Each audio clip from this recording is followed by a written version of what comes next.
কেন সিংহটি শিশুটিকে অপহরণ করেছিল? এক অজানা সত্য কাহিনী।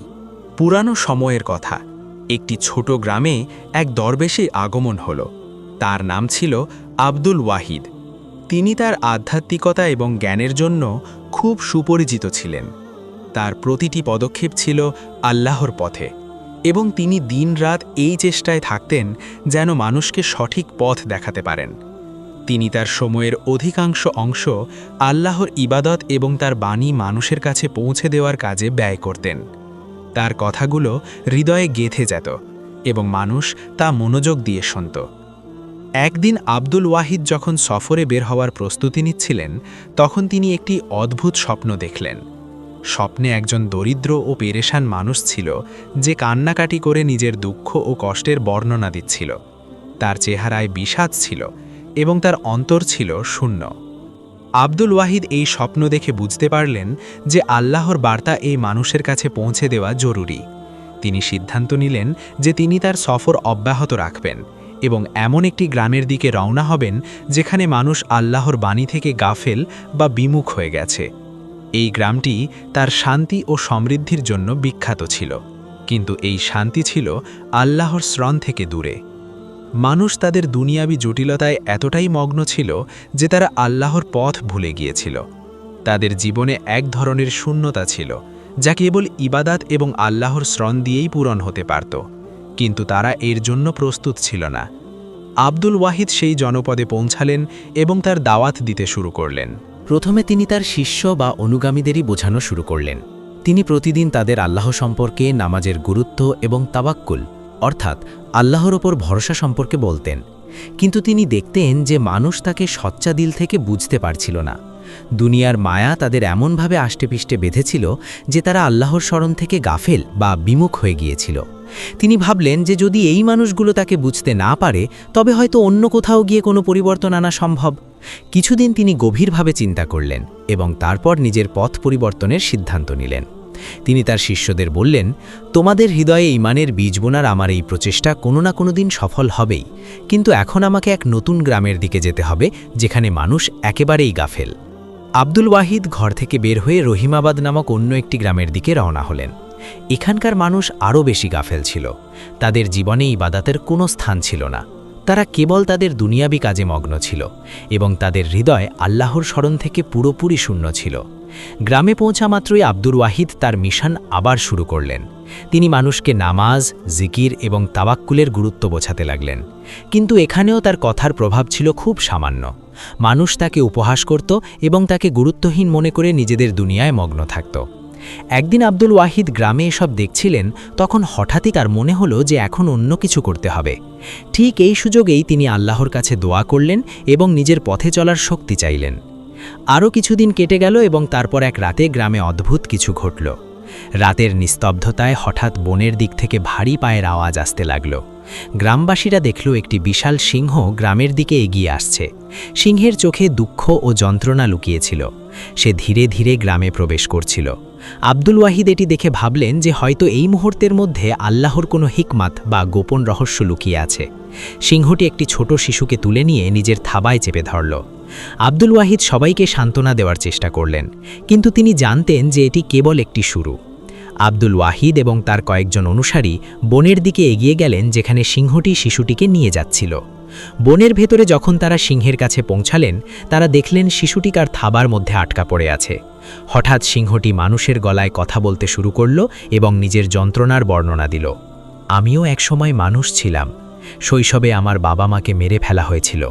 সিংহের চোখে তখন দুঃখ ও কষ্টের বন্যা বইছিল।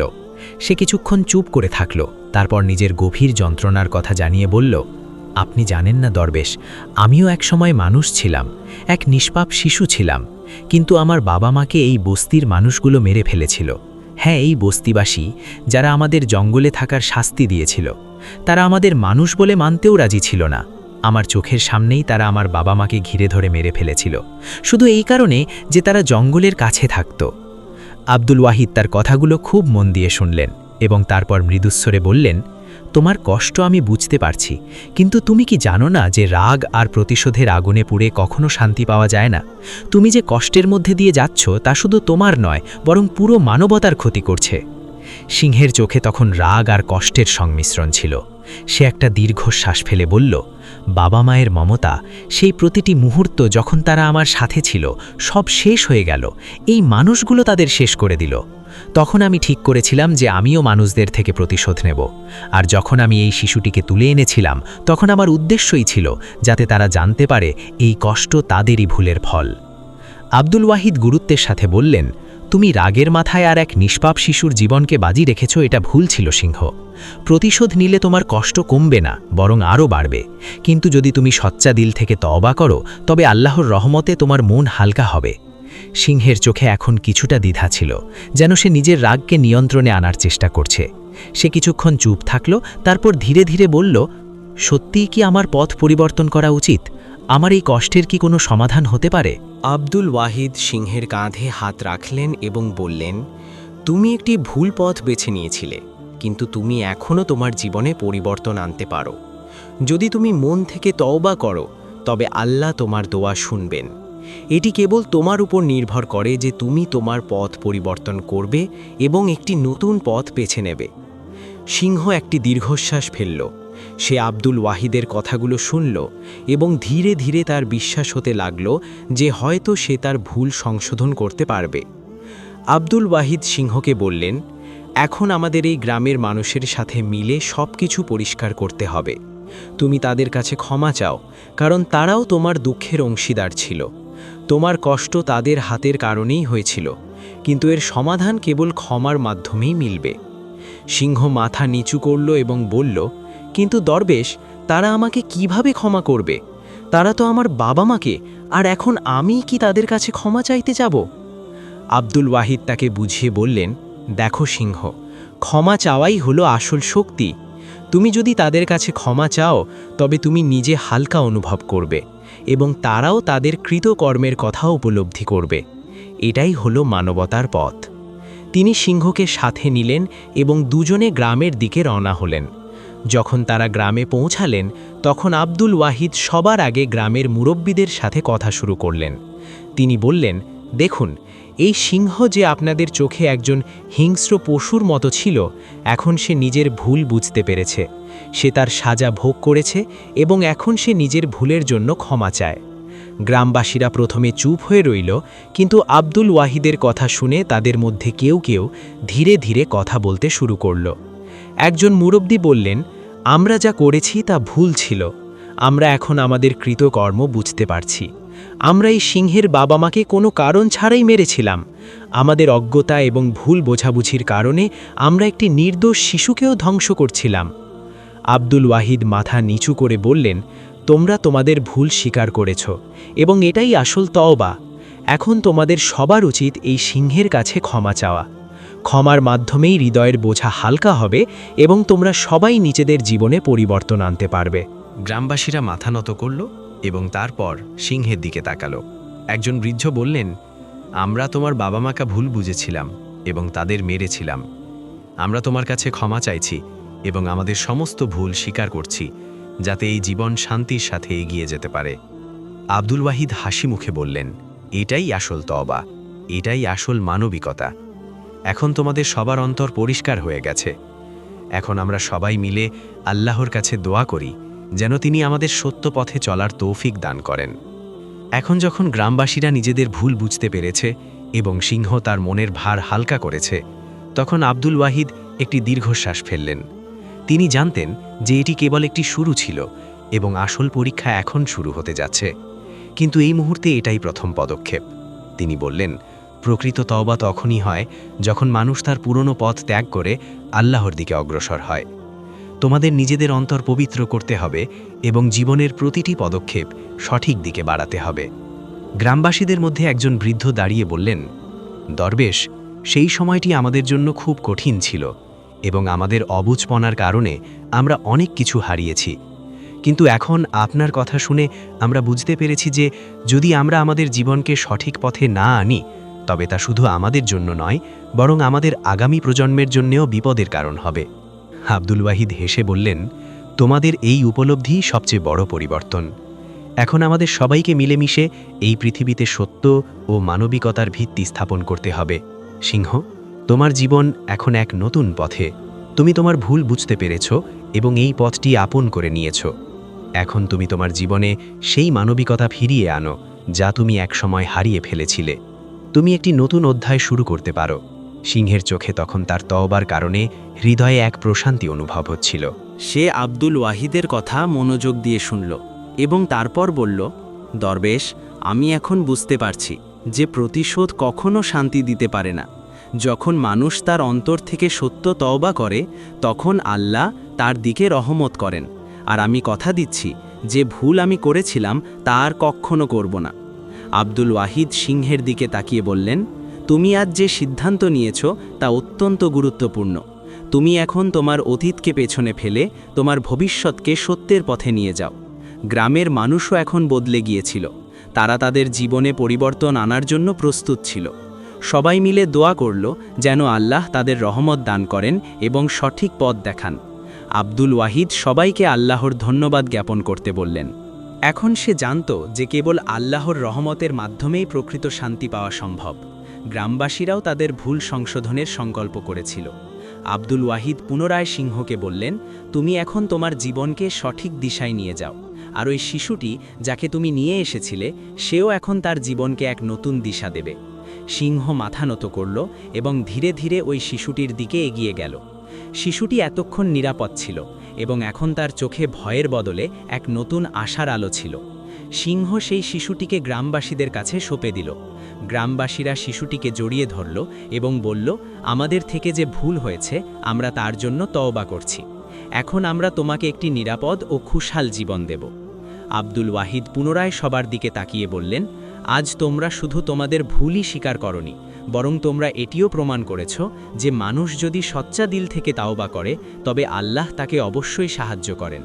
এখন তোমাদের সবার হৃদয় পরিষ্কার হয়ে গেছে এবং তোমরা সবাই নিজ নিজ জীবনে সঠিক পথে চলতে পারো। সিংহ তার চোখ বন্ধ করল এবং একটি হালকা নিঃশ্বাস নিয়ে বলল, আমি সর্বদা আল্লাহর পথেই চলব। গ্রামবাসীরা একতাবদ্ধ হয়ে দোয়া করল এবং সেই দিন থেকে তাদের জীবনে পরিবর্তনের সূচনা হলো। এখন তারা সবাই মিলে মানবিকতার পথে চলে এক নতুন জীবনের দিকে অগ্রসর হলো। সেটি ছিল সেই দিন যখন গ্রামবাসীদের জীবনে সত্যিই এক নতুন শুরু হচ্ছিল। আব্দুল ওয়াহিদের দোয়া ও নির্দেশনায় তারা শুধু তাদের ভুলই চিনতে পারেনি, বরং নিজেদের হৃদয়কেও পরিষ্কার করেছিল। গ্রামে এক অদ্ভুত প্রশান্তি বিরাজ করছিল। গ্রামবাসীরা এখন তাদের অভ্যাস বদলাতে শুরু করেছিল। তারা একে অপরের কাছে ক্ষমা চাইছিল, পুরনো ভুল বোঝাবুঝি ও ঝগড়া মিটিয়ে ফেলছিল এবং এক নতুন সম্পর্কের ভিত্তি স্থাপন করছিল। এখন কেউ কারো সাথে বৈষম্য করত না এবং কাউকে অবজ্ঞাও করত না। সিংহের চোখে এখন স্বস্তি ছিল এবং সে মাথা নত করে বলল, দরবেশ, আমি এখন বুঝতে পেরেছি যে জীবনের আসল উদ্দেশ্য প্রতিশোধ নয়, বরং শান্তি। আমি যা কিছু হারিয়েছিলাম তা এখন আল্লাহর রহমতে পুনরায় ফিরে পাব। এরই মধ্যে গ্রামের মুরব্বীরাও সিদ্ধান্ত নিলেন যে তারা তাদের পরবর্তী প্রজন্মকে মানবিকতা, ক্ষমা এবং তওবার প্রকৃত অর্থ শিক্ষা দেবেন।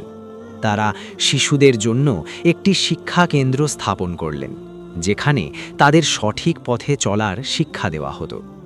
শিশুটি জিজ্ঞাসা করল, সত্যিই কি আমাদের জীবন বদলে যেতে পারে? আব্দুল ওয়াহিদ হাসলেন এবং বললেন, অবশ্যই বাবা, আল্লাহর রহমতে সব কিছুই সম্ভব। যদি তুমি মন থেকে সৎ হও এবং নিজের ভুল সংশোধনের ইচ্ছা রাখো, তবে এই জীবন এক নতুন মোড় নিতে পারে। সিংহ বলল, আমি নিজে সেই কষ্ট অনুভব করেছি যা প্রতিশোধ নেওয়ার ফলে আসে, কিন্তু এখন আমি বুঝতে পারছি যে ক্ষমার মাধ্যমেই মনে শান্তি মেলে। আর এই কথাটি এখন আমার জীবনের সবচেয়ে বড় শিক্ষা হয়ে দাঁড়িয়েছে। গ্রামের এই পরিবর্তন ধীরে ধীরে সবার জীবনে ছড়িয়ে পড়ল। ভুল বোঝাবুঝি আর দূরত্বের জায়গা দখল করে নিল পারস্পরিক সমঝোতা ও ভালোবাসা। সিংহ এখন নিজেকে পুরোপুরি বদলে ফেলেছিল। তার চোখে এক নতুন আলো ছিল এবং তার হৃদয় এখন ঘৃণায় নয়, বরং ভালোবাসা ও তওবায় ভরে উঠেছিল। একদিন আব্দুল ওয়াহিদ বললেন, আজ আমরা যা কিছু অর্জন করেছি তা আল্লাহর রহমত এবং আমাদের সত্য তওবার ফল। এখন আমাদের জীবনকে সঠিক পথে এগিয়ে নেওয়ার দায়িত্ব পালন করতে হবে। আমরা সবাই একে অপরের কাছে ক্ষমা চেয়েছি। এটি কেবল আমাদের জন্য নয়, বরং অন্যান্য গ্রামবাসীদের জন্য একটি উদাহরণ হয়ে থাকবে। সেই শিশুটি যাকে সিংহ জঙ্গল থেকে তুলে এনেছিল, সে এখন গ্রামে নিরাপদ ছিল এবং তাকেও ভালো সংস্কার ও শিক্ষা দেওয়া হচ্ছিল। সেই শিশুটিও এখন জানত যে ক্ষমার মাধ্যমে হৃদয়ের ভুল এবং ঘৃণা দূর করা সম্ভব। আব্দুল ওয়াহিদ সিংহের দিকে তাকালেন। সিংহ মাথা নত করে বলল, দরবেশ, আমি বুঝতে পেরেছি যে প্রতিহিংসায় কিছুই হয় না। এখন আমি আমার জীবনে স্বস্তি ও শান্তি চাই। আমি এই গ্রামে থেকে এখানকার খুশিতে শরিক হব এবং এক নতুন অধ্যায় শুরু করব। আব্দুল ওয়াহিদ বললেন, সিংহ, তুমি খুব সঠিক কথা বলেছ। এটাই প্রকৃত তওবা এবং মানবিকতা। গ্রামে এক নতুন অধ্যায়ের সূচনা হয়েছিল, যেখানে প্রতিটি প্রাণী, সে সিংহ হোক বা মানুষ, একে অপরকে সাহায্য করছিল।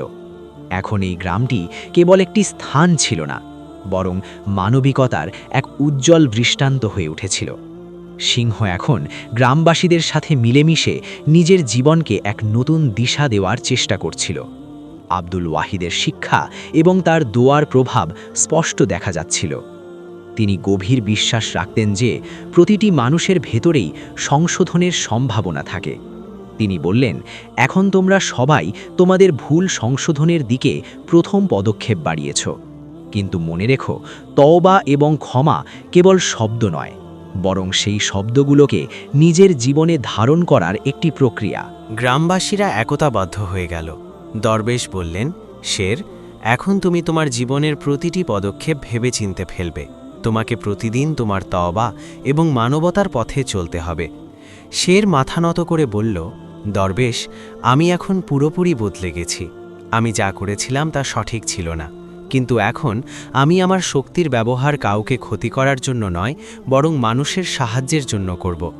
গ্রামে শেরের এই বক্তব্য শুনে সবাই প্রভাবিত হলো। গ্রামের শিশুরাও শেরের সঙ্গে দেখা করে বলল, আপনি এখন আমাদের জন্য এক অনন্য উদাহরণ। শের সেই শিশুদের কথা শুনল এবং হাসল। তার হৃদয়ে এখন এক মহৎ উদ্দেশ্যের জন্য স্পন্দিত হচ্ছিল।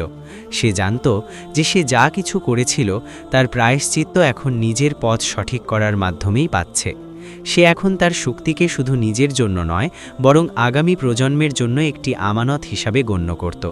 দরবেশ বললেন, আমাদের সবার দায়িত্ব হলো এই শিক্ষা আমাদের সন্তানদের কাছে পৌঁছে দেওয়া এবং তাদের জানানো যে মানবিকতা, ক্ষমা এবং তওবার মাধ্যমেই মনের শান্তি পাওয়া সম্ভব। গ্রামের মুরব্বীরা এই সংকল্প গ্রহণ করলেন। তারা স্কুলে মানবিকতা এবং তওবার বিষয়ে বিশেষ পাঠ দেওয়ার সিদ্ধান্ত নিলেন। শেরও আব্দুল ওয়াহিদকে বলল, এখন আমি বুঝি যে আমি কতটা ভুল ছিলাম। আগে আমি আমার শক্তির অপব্যবহার করেছি, কিন্তু এখন আমি জানি প্রকৃত শক্তি কী। সেই শিশুটিকে শের বলল, তুমিও এখন এই গ্রামের অংশ এবং তোমার ভবিষ্যৎ অত্যন্ত উজ্জ্বল। তুমিও নিজের জীবনকে সঠিক দিশায় এগিয়ে নিয়ে যাও, যেমন আমাদের সবারই নিজ নিজ পথে চলা উচিত। সেই শিশুটি এখন বুঝতে পেরেছিল যে ভালোবাসা, ক্ষমা এবং সত্যের পথে চলেই সে তার জীবনে প্রশান্তি পেতে পারে। এখন সেও গ্রামবাসীদের মতো এক নতুন জীবন অতিবাহিত করার জন্য প্রস্তুত ছিল। গ্রামে আরও একটি বিশেষ দিন এলো। এটি ছিল সেই দিন যখন মানবিকতা এবং ক্ষমার গুরুত্ব বোঝানো হয়। আব্দুল ওয়াহিদ বললেন, আমরা সবাই আমাদের অতীতকে পেছনে ফেলে এসেছি এবং এখন আমরা আমাদের ভবিষ্যৎকে নতুন পথে নিয়ে যাচ্ছি। এটাই প্রকৃত তওবা, এটাই প্রকৃত মানবিকতা। যে একসময় রাগ এবং প্রতিশোধের কারণে নিজের জীবনকে অন্ধকারে ঠেলে দিয়েছিল, সে এখন নিজেকে এক নতুন পথে দেখতে পাচ্ছিল। এখন সে তার জীবনকে শান্তি ও দয়ায় ভরিয়ে তুলতে প্রস্তুত ছিল। দোয়ার পর আব্দুল ওয়াহিদ সবাইকে বললেন, এভাবে আমরা শুধু নিজেদের জীবনকেই উন্নত করতে পারি না, বরং আমরা পৃথিবীকেও একটি সুন্দর স্থানে পরিণত করতে পারি। গ্রামে এখন এক নতুন পরিবর্তন চলে এসেছিল। এখন মানুষ তাদের সম্পর্কের মধ্যে সততা এবং ভালোবাসা নিয়ে বসবাস করত। সিংহ এখন একজন বন্ধুর মতো ছিল এবং সবাই মিলে গ্রামের শান্তি ও স্বস্তির দিকে এগিয়ে যাচ্ছিল। তাদের জীবনে প্রতিশোধ এবং ঘৃণার কোনো স্থান ছিল না। সবাই মিলে একসাথে এগিয়ে যাচ্ছিল এক নতুন সূচনার দিকে। গ্রামে এখন এমন কিছু ছিল না যার হৃদয়কে কষ্ট দেয়। সিংহ তার শক্তির সঠিক ব্যবহার করছিল এবং তার হৃদয় এখন ঘৃণা, প্রতিশোধ এবং রাগ থেকে পুরোপুরি পবিত্র হয়ে গেছিল। আব্দুল ওয়াহিদ দরবেশ গ্রামবাসীদের বললেন, আজ আমরা যে অবস্থানে দাঁড়িয়ে আছি তা কেবল আল্লাহর রহমত এবং আমাদের সত্য তওবার ফল। আমরা সবাই আমাদের ভুল থেকে শিখেছি এবং এখন আমরা একে অপরের সাথে মহব্বত ও ভ্রাতৃত্বের সাথে বসবাস করছি। গ্রামের মানুষ যারা একসময় একে অপরের থেকে বিচ্ছিন্ন ছিল, এখন একটি পরিবারের মতো একসাথে থাকছিল। সিংহ, যে এখন শিশুদের আদর্শ হয়ে উঠেছিল, প্রতিদিন সকালই শিশুদের সাথে সময় কাটাত এবং এই পথই এখন তার জীবনের উদ্দেশ্য হয়ে দাঁড়িয়েছে। একদিন আব্দুল ওয়াহিদ দরবেশ গ্রামে একটি সভার আয়োজন করলেন। এই সভায় সবাইকে একে অপরের সাথে মিলেমিশে থাকার বার্তা দেওয়া হলো। আব্দুল ওয়াহিদ বললেন, আমরা সবাই মিলে এক নতুন ইতিহাস সৃষ্টি করেছি। আর সিংহ, যে একসময় গ্রামবাসীদের জন্য বিপদ ছিল, এখন গভীর পরিবর্তনের পর গ্রামেরই একটি অংশে পরিণত হয়েছে। সিংহ সেই শিশুটিকে বলল, এখন তুমি এই গ্রামের অংশ এবং তোমার কর্তব্য হলো নিজের জীবনকে মানবতার পথে চলে সুন্দর করে তোলা। গ্রামের সবাই এখন একে অপরের সঙ্গে মিলেমিশে বসবাস করছিল। কেউ কাউকে কষ্ট দিত না এবং সবাই একে অপরের দুঃখ ও সুখে সামিল হতো। সিংহের শক্তি এখন কেবল নিজের জীবনকে সঠিক দিশায় আনার জন্য নয়, বরং অন্যদের সাহায্য করার জন্য ছিল। আব্দুল ওয়াহিদ দরবেশ একদিন সিংহকে বললেন, তুমি তোমার জীবনে যে পরিবর্তন এনেছ তা অত্যন্ত গুরুত্বপূর্ণ। এখন তুমি সত্যিই সেই পথে চলছ যা তোমার জীবনকে সঠিক গন্তব্য দিতে পারে। সিংহ বলল, দরবেশ, এখন আমি বুঝি যে আমাদের জীবনে সংশোধন আনার প্রয়োজন ছিল। প্রতিশোধ কখনোই পথ ছিল না, বরং সত্য, ক্ষমা এবং ভালোবাসাই সেই পথ যা আমাদের শান্তির দিকে নিয়ে যায়। এখন আমি যাই করব তা অন্যদের কল্যাণের জন্য হবে। গ্রামে এখন এক নতুন হাওয়া বইতে শুরু করেছিল। এখন কেউ কাউকে কষ্ট দিত না এবং সবাই মিলেমিশে নিজ নিজ কাজে ব্যস্ত ছিল। প্রতিটি মানুষ একে অপরের প্রতি শ্রদ্ধাশীল ছিল। সে জানত যে যখন আমরা সবাই মিলে একে অপরের পাশে দাঁড়াই, তখন আমরা যে কোনো কঠিন পরিস্থিতি পার করতে পারি। আব্দুল ওয়াহিদ দরবেশ বললেন, আজ আমরা যে অবস্থানে দাঁড়িয়ে আছি তা আমাদের পরিশ্রম, আমাদের তওবা এবং আমাদের সত্যের পথে চলার ফল। আমরা এখন জানি যে যখন আমরা সবাই মিলে একে অপরকে সাহায্য করি, তখন আমরা যে কোনো বাধা অতিক্রম করতে পারি। গ্রামে এখন সিংহের কোনো ভয় ছিল না। সে এখন সবার সাহায্যকারী হয়ে উঠেছিল। শিশুদের মুখে হাসি ছিল এবং সবাই নিজ নিজ কাজে মগ্ন ছিল। সিংহ এখন তার শক্তির এক নতুন উদ্দেশ্য খুঁজে পেয়েছে, তা হল নিজের ক্ষমতা মানুষের কল্যাণে ব্যবহার করা। আব্দুল ওয়াহিদ দরবেশ গভীর প্রশান্তির সাথে বললেন, আমরা সবাই এখন এক নতুন অধ্যায় লিখছি এবং এই সফরের প্রতিটি কদম আমাদের আল্লাহর সন্তুষ্টির আরও কাছে নিয়ে যাবে। আমরা সবাই আমাদের ভুল থেকে শিক্ষা নিয়েছি এবং এখন আমাদের জীবনকে এমনভাবে অতিবাহিত করতে হবে যা অন্যদের জন্য উপকারী হয়। গ্রামটি এখন আর কেবল একটি গ্রাম ছিল না, বরং একটি উদাহরণে পরিণত হয়েছিল, যেখানে ভালোবাসা, মানবিকতা এবং সত্যের পথে চলে সবাই নিজের জীবনকে উন্নত করে নিয়েছিল। কাহিনী সমাপ্ত। প্রিয় দর্শক, প্রতিদিন নতুন ভিডিও পেতে আমাদের ইসলামিক ইতিহাস চ্যানেলটি অবশ্যই সাবস্ক্রাইব করুন এবং ভিডিওতে কমেন্ট করুন। আশা করি আপনারা সবাই ভালো ও সুস্থ থাকবেন। আসসালামু আলাইকুম।